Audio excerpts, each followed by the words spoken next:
தேவனுக்கு மகிமையுண்டாவதாக. இந்த நாளில் தேவன் உங்களோட ஒரு வார்த்தையின் மூலமா பேச போகிறார். 1 நாளாகமம் 29ஆம் அதிகாரம் 12ஆம் வசனம். எவரையும் மேன்மைப்படுத்தவும் பலப்படுத்தவும் உடைய கரத்தினால் ஆகும்.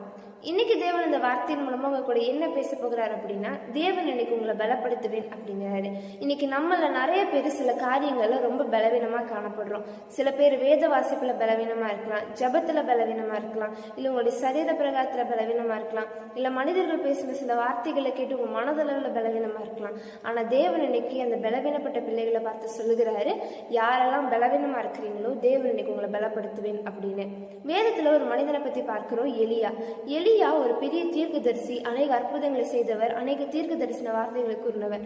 ஆனா அவரே ஒரு இடத்துல ரொம்ப பலவீனப்பட்டு சோர்ந்து போய் படுக்கும் பொழுது தேவதூதன் வந்து எலியாவை பலப்படுத்துறாரு. ஏன் அப்படின்னா எலியா பயணம் போகிற பிரயாணம் ரொம்ப வெகு தூரமானது.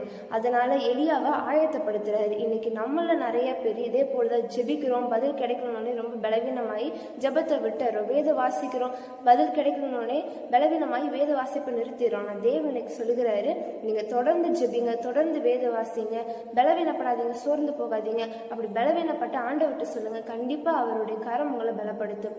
தேவன் தாமே இந்த வார்த்தையின்படி உங்களை ஆசீர்வதிப்பாராக. ஆமென்.